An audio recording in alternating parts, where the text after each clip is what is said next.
오늘 본문 말씀인 출애굽기 12장 29절부터 51절까지의 말씀 속에는 두 가지 상반된 성질의 요소가 함께 나타나고 있습니다.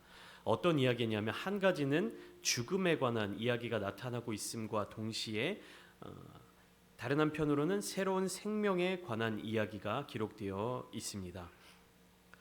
출애굽기의 저자는 이 마지막 10번째 재앙, 이 이야기를 전달하기 위해서 그동안 9가지 재앙을 소개하는 데에서는 사용하지 않았던 방법들을 사용하며 이 이야기 속에 담긴 하나님의 뜻과 계획을 전달하고 있습니다. 재앙에 대한 경고가 먼저 주어지고 또 어떠한 모양으로 재앙이 임하게 될지, 그 재앙을 피할 수 있는 방법은 무엇인지에 대해 구체적으로 알려주며 그 말씀에 순종하는 백성들과 순종하지 않는 백성들을 구별하여 진행하고 있습니다. 그리고 정작 10번째 재앙이 나타나고 있는 장면은 굉장히 짧고 간결하게 요약되어 나타나고 있습니다. 그러니까 오히려 재앙이 일어나기 전에 그 재앙을 준비하는 과정이 굉장히 길고 구체적으로 나타나고 있고요. 재앙이 임했다라고 하는 사실은 짧고 간략하게 기록되어 있습니다. 이스라엘은 새롭게 얻은 자유로 인해서 한없는 기쁨을 누리면서도 또한 하나님과 마찬가지로 이 이집트 사람들의 죽음을 기뻐하지는 않습니다. 그러니까 이집트 사람들의 장자들, 첫 번째 난 그러한 마다들이라고 기록되어 있는데요. 이 장자의 죽음으로 말미암아 이스라엘 백성들이 자유를 얻고 해방을 얻었음에도 불구하고 이스라엘 백성들은 이 애굽 사람들의 죽음에 대하여 기뻐하는 모습을 보이고 있지는 않습니다. 그러니까 죽음으로 말미암아 자유를 얻게 되고 이 재앙으로 말미암아 생명을 얻었지만 이 생명을 얻은 것에 기뻐하며 감사하고 있을 뿐이지 애굽 사람들의 장자들이 모두 죽임을 당하는 그 재앙, 그 사건에 대한 기쁨을 보여주고 있지는 않습니다. 출애굽기 12장 29절과 30절, 오늘 본문이 시작되는 이 두 절만으로 가장 끔찍하고 두려운 재앙이었던 10번째 재앙이 묘사되고 있는 것이죠. 10번째 재앙에 대한 이야기는 딱 이 두 절로만 묘사되고 있습니다. 제가 한번 읽어드릴게요. 밤중에 여호와께서 애굽 땅에서 모든 처음 난 것 곧 왕위에 앉은 바로의 장자로부터 옥에 갇힌 사람의 장자까지와 가축의 처음 난 것을 다 치시매 그 밤에 바로와 그 모든 신하와 모든 애굽 사람이 일어나고 애굽에 큰 부르짖음이 있었으니 이는 그 나라의 죽임을 당하지 아니한 집이 하나도 없었음이었더라. 이렇게 기록되어 있습니다. 이 10번째 재앙은 밤중에 일어났죠. 모든 애굽의 생물들이 다 잠을 자고 있던 그 순간에 애굽 땅에서 처음 난 모든 생물은 다 그 잠에서 다시 깨어나지 못했습니다. 애굽 온 땅에 생물들이 다 잠을 자고 있었던 이날 밤에 이스라엘 백성들은 무엇을 하고 있었죠? 하나님의 명령을 따라서 어린 양을 잡고 그 양의 고기를 불에 구워서 가족들과 또는 이웃들과 함께 그 고기를 먹고 있었을 것이었습니다. 성경에 이렇게 기록되어 있죠.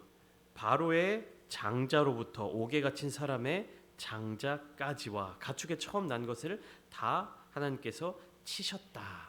그러니까 이것은 무슨 말이냐면 애굽 사회의 모든 계층들에게 똑같은 재앙이 동일하게 임한 것입니다. 애굽 사람들과 이스라엘 백성들이 지금 어떻게 구분되어 있었죠?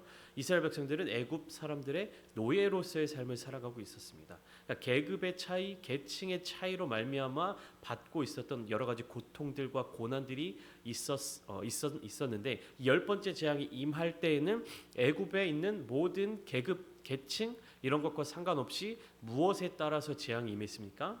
하나님의 기준에 따라서.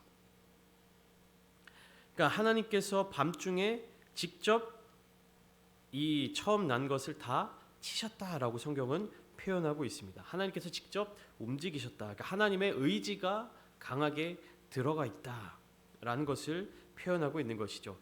그러니까 하나님께서 치실 때에는 그 누구도 피할 수가 없었습니다. 그러니까 첫 번째 재앙부터 9번째 재앙까지 바로 왕이 반드시 깨달았어야 되는 부분이 이 부분인 것이에요. 하나님의 능력이 얼마나 위대하신지, 하나님의 전능하심, 하나님의 능력, 그 능력을 인정하고 순종했어야 했습니다. 첫 번째 재앙이 일어났을 때 하나님의 능력을 깨닫고 그 말씀에 순종했으면 더 좋았겠죠. 두 번째 재앙이 일어났을 때 하나님의 능력을 인정하고 순종했으면 더 좋았겠죠. 그러나 바로는 그 마음 가운데 완악함으로 말미암아, 교만함으로 말미암아, 또한 욕심으로 말미암아 하나님의 말씀에 순종하지 않는 모습을 보였습니다. 이것만 지나면 괜찮아지겠지, 이것만 버티면 괜찮아지겠지, 오늘 이번에 있었던 재앙이 가장 심각한 재앙이었겠지, 내가 이렇게 풀어주겠다라고 약속하니까 재앙이 그치네, 다음번에도 또 그럴 수 있겠지, 여러 가지 생각들이 있었을 것입니다. 그러나 우리가 마지막 10번째 재앙이 나타나는 모습을 보면서 깨달아야 하는 것은 하나님의 전능하심과 하나님의 능력, 그리고 그 능력 아래에 우리가 순종함으로 나아가야 한다라는 부분입니다. 31절부터 32절까지 말씀을 보면 모세와 아론을 부르는 바로 왕의 모습이 나타나고 있습니다. 그런데 재앙이 일어난 바로 그날 밤에 바로가 모세를 찾습니다. 사실 9번째 재앙이 임할 때마다, 9번째까지 재앙이 임할 때마다 바로는 모세를 불러다가 계속해서 지키지 못할 거짓 약속을 했었죠. 그리고 마지막 9번째 재앙이 지나간 이후에는 바로가 모세를 향하여서 무엇이라고 얘기를 했냐면, 다시는 내 얼굴을 보지 말라. 네가 내 얼굴을 다시 볼 때에는 네가 반드시 죽을 것이다 라고 이야기를 했습니다. 출애굽기 10장 28절 말씀에 그렇게 기록되어 있죠. 바로가 모세에게 이르되 너는 나를 떠나가고 스스로 삼가 다시 내 얼굴을 보지 말라. 내가 내 얼굴을 보는 날에는 죽으리라. 이렇게 명령을 했었습니다. 바로가 모세의 생명을 쥐고 있었고 바로가 모든 것을 결정할 수 있는 주권을 가지고 있는 것처럼 이야기를 했었습니다. 그러나 바로가 오늘 본문을 통해서 보여주고 있는 모습은 자기가 내렸던 그 명령을 철회하고 네가 내 얼굴을 다시 보는 날에는 반드시 죽을 것이다 라고 이야기했던 것을 철회하고 급히 모세를 불러오는 모습을 보여주고 있습니다.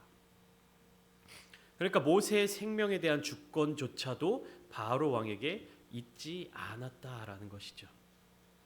애굽의 왕이고 엄청난 권력을 가지고 있었고 모세와 아론 앞에 무엇이 보였겠습니까? 바로의 왕궁과 바로의 곁을 지키는 군사들이 보이지 않았겠습니까?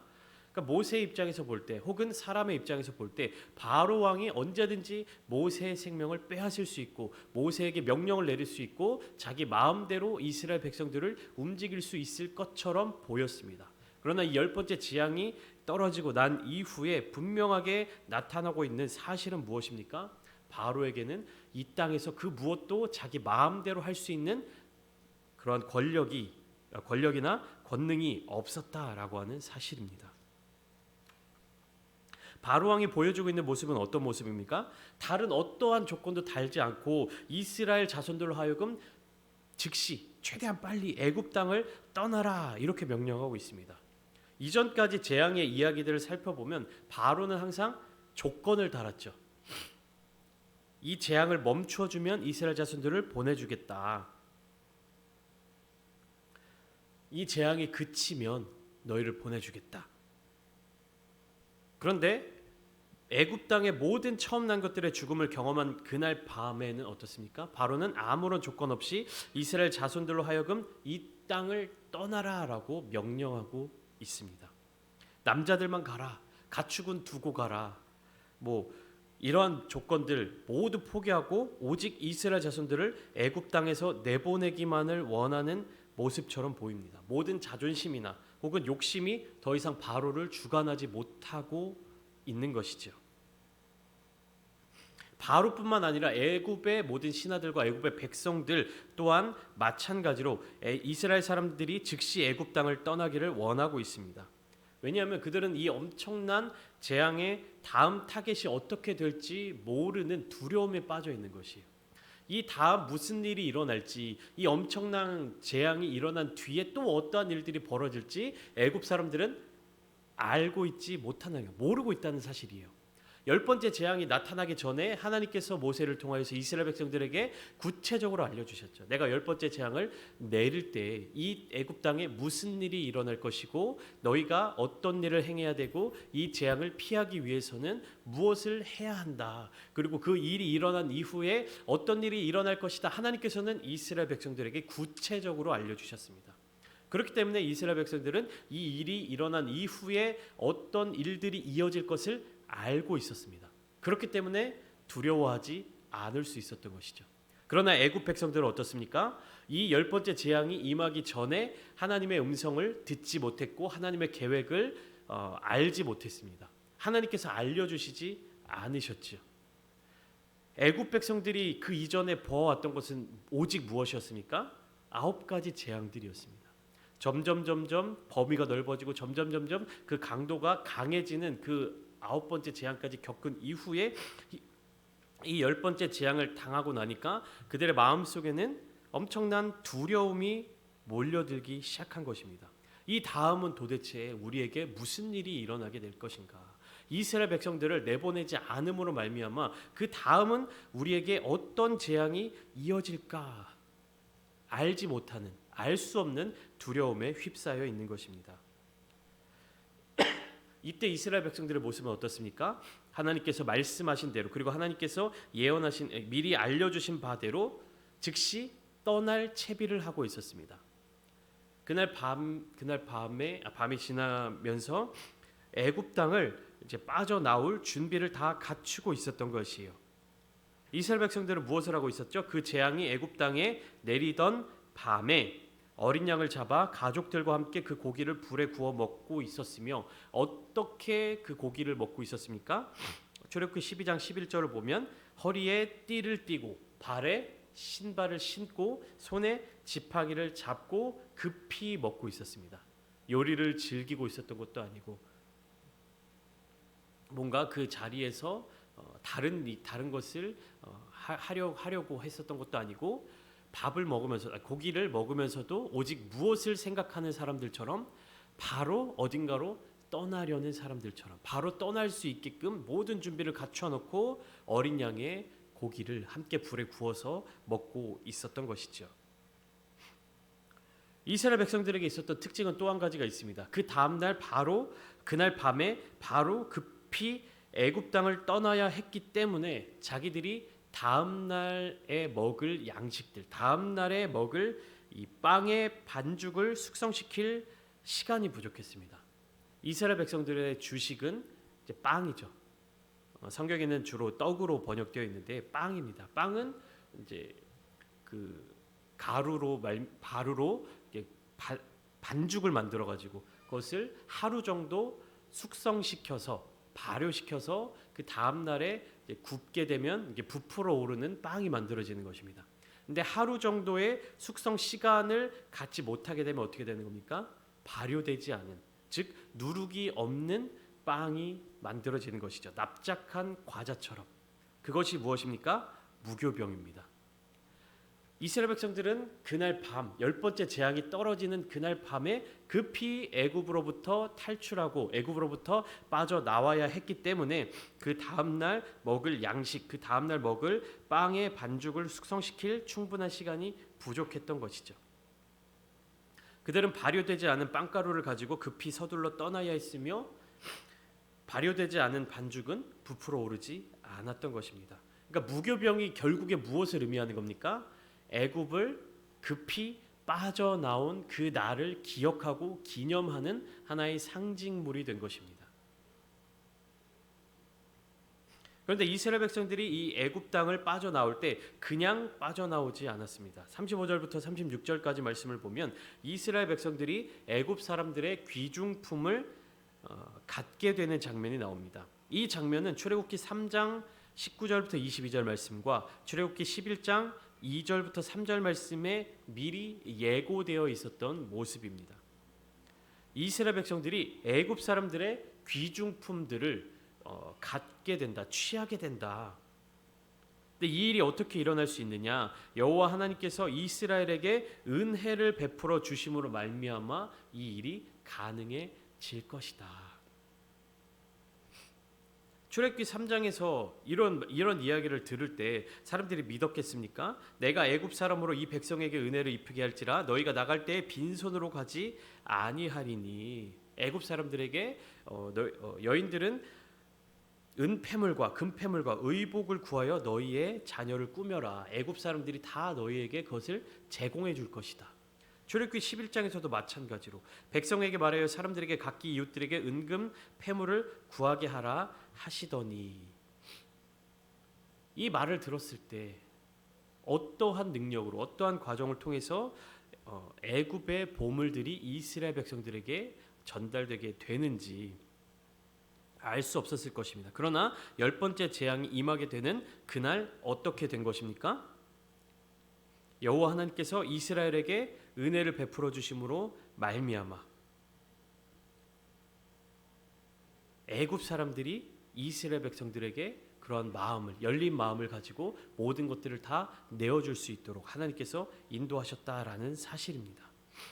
이스라엘 백성들이 구하는 모든 것을 다 얻게 된 것은 누구의 능력, 누구의 승리를 의미하는 것이냐면 여호와 하나님의 능력과 하나님께서 애굽의 신들을 향하여서 다 승리하셨다라고 하는 사실을 보여주고 있는 것입니다. 이스라엘 자손들은 노예로서의 삶을 끝낸 것뿐만 아니라 빈손으로 나가지 않고 값비싼 전리품들을 가지고 나갈 수 있게 되었습니다. 이 모든 일들이 다 무엇대로 이루어진 겁니까? 하나님의 말씀대로 이루어진 것입니다. 하나님께서는 자기의 백성, 자기의 사랑하는 백성, 또 언약의 백성들에게 하실 일에 대해서, 계획에 대해서 구체적으로 다 말씀해주고 계시며 또 그 일이 일어난 이후에 어떻게 행동해야 될지, 어떤 일들이 또한 이어질지, 그때 너희가 무엇을 해야 될지에 대해서 구체적으로 알려주고 계신 것이에요. 그리고 사람들이 바라볼 때 이러한 모습들로 나타내는 것처럼 생각되어지는 것들, 이스라엘 백성들이 애굽 땅에서 쫓겨나는 것처럼 생각되어지는 모습들, 그 속에서 하나님께서는 어떻게 이스라엘 백성들을 인도하여 내셨는지를 이 말씀을 통해서 구체적으로 알려주고 계시는 것입니다. 이스라엘 백성들이 바로 왕의 명령으로 말미암아 쫓겨나는 것처럼, 바로가 이스라엘 백성들을 쫓아내는 것처럼 보이지만 실제적으로는 그것이 하나님의 인도하심으로 말미암아 이스라엘 백성들이 당당하게 애굽 땅을 나오게 되는 모습인 것이죠. 그러니까 쫓겨나온다는 것은 무엇입니까? 패배하는 것, 지는 것, 약한 사람의 모습이죠.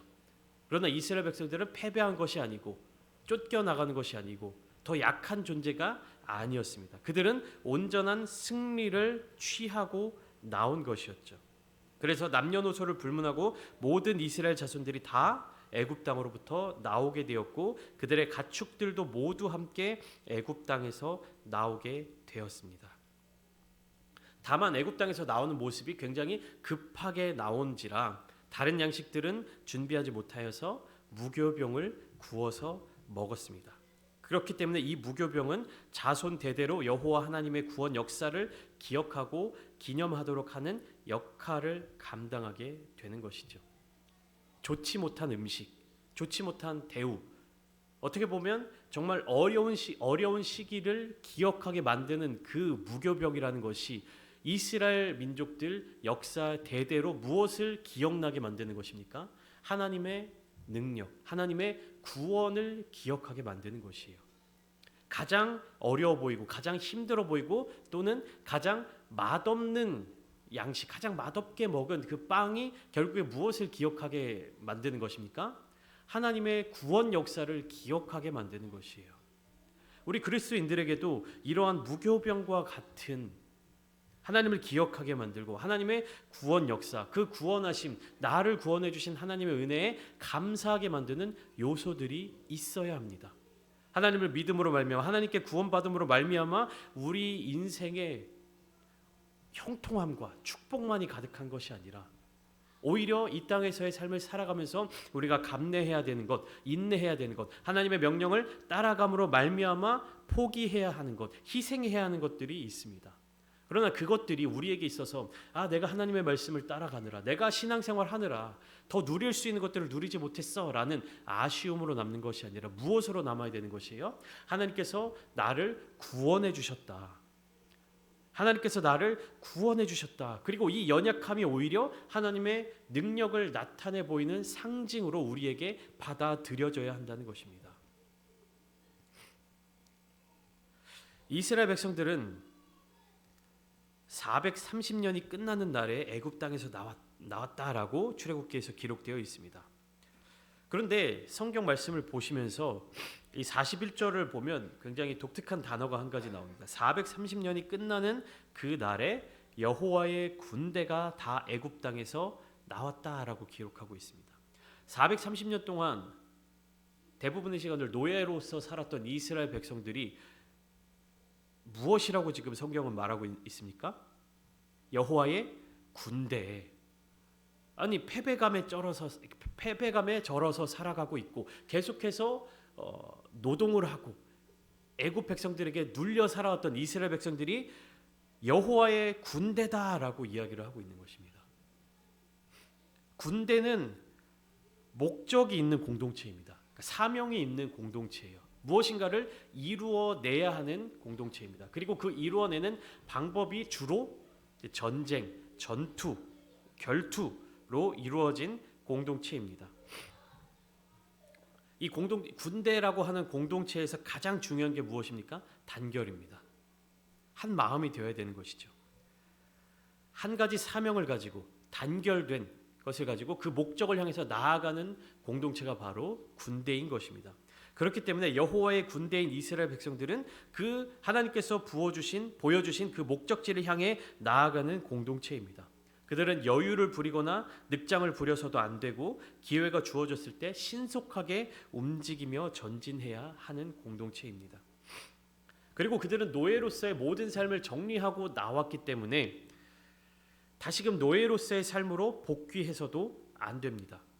무슨 말이냐면 익숙한 모습, 자연스러운 모습을 따라가는 것이 아니라 그동안 익숙한 모습, 우리에게 있어서 자연스러운 모습을 끊어내고 그것을 거절하고 하나님의 백성, 하나님의 군대가 가져야 될 모습으로 살아가야 한다는 것이에요. 이스라엘 백성들은 400년이 넘는 시간 동안 노예로서의 삶을 살았기 때문에 그 삶이 익숙해져 있고 그 삶이 자연스럽게 느껴졌을 것입니다. 그러나 하나님께서는 그 10번째 재앙이 일어나는 밤 급하게 애굽 땅을 떠나게 하시면서 새로운 목적, 새로운 사명을 그들에게 보여주시고 부여해 주신 것입니다. 그래서 그들은 과거를 바라봐서는 안 되고요. 하나님이 주신 목적을 바라보면서 가야 되는 것입니다. 그들이 바라봐야 할 것은 하나님이 그들에게 주신 목적과 목표이지 과거의 자신들의 경험, 과거의 자신들의 처지, 과거의 자신들이 무엇을 했느냐에 주목하면 안 된다는 것입니다. 그리고 또 그 비전을 모든 공동체들이 함께 나누고 공유해야만 합니다. 그러니까 그 공동체에 모인 한 사람 한 사람들이 다 무슨 생각, 어떤 마음을 가지고 살아가야 하는 것이냐면 중심이 하나님을 향하여 있어야 하고 또 주인이 하나님이셔야만 하고 생각과 행동의 모든 근거가 하나님께로 귀결될 수 있어야 하는 것입니다. 이 10번째 재앙으로 말미암아 나타나고 파생된 그 이스라엘 백성들의 모든 삶이 누구를 중심으로 이루어져야 한다는 것입니까? 하나님을 중심으로 이루어져야 한다는 사실입니다. 하나님께서 언약의 백성들을 향한 마음과 그 계획을 보여주시고 이루어주시는 그 과정 가운데 하나님의 언약의 백성인 이스라엘 백성들은 어떻게 하나님 앞에 반응함으로 나아가야 되는 것입니까? 하나님의 말씀을 믿고 순종함으로. 과거에 매여 있는 것이 아니라 하나님이 약속하신 그 약속을 믿고 하나님의 말씀을 순종함으로 매일매일 하루하루의 삶을 살아가야 하는 것입니다. 그것이 이스라엘 백성들이 광야에서 배워야 할 태도였으며 하나님을 향해서 가져야 될 마음이었던 것입니다. 우리는 교회 공동체를 통하여서 신앙 공동체를 통하여서 하나님의 음성을 듣고 하나님께로 나아가고 있습니다. 하나님께서 우리 교회에게 주신 귀한 사명이 있습니다. 하나님께서 여러분들에게 주신 귀한 사명이 있습니다. 그리고 하나님께서 여러분들을 향하여서 가지고 계신 계획과 또한 목표와 예비해 두고 계신 은혜와 복이 있습니다. 우리가 그것을 바라보며 나아가야 되는 것이에요. 우리가 지나왔던 그 세월들, 우리가 겪어왔던 세상의 것들, 세상의 기준을 바라보고 판단하는 것이 아니라 하나님께서 우리에게 약속하신 것, 하나님께서 우리에게 베풀어 주신 은혜, 10가지 재앙 속에서도 지켜주시고 보호해 주셨던 그 은혜를 기억하며 하나님의 약속의 땅으로 향해 전진해 나가야 하는 것입니다. 오늘 이 시간 우리가 함께 기도하실 때 오늘날을 살아가는 하나님의 백성들, 오늘날을 살아가는 그리스도인들로서 하나님의 약속의 말씀을 기억하며 하나님께서 보여주시는 그 목적을 향하여서 또 하나님께서 우리에게 부어주시는 그 사명을 향하여서 믿음으로 전진하겠습니다. 흔들리지 않는 믿음으로 하나님만을 바라보는 그 눈을 가지고 나아가겠습니다. 하나님, 성령 하나님 우리를 붙들어 주시고 우리를 도와주시고 하나님께서 우리에게 베풀어 주시는 그 약속의 말씀이 성취되는 그날을 끝까지 믿음으로 걸어가게 하여 주시옵소서. 그렇게 기도하시며 응답받으시는 오늘 이 시간이 되시기를 주님의 이름으로 축원합니다.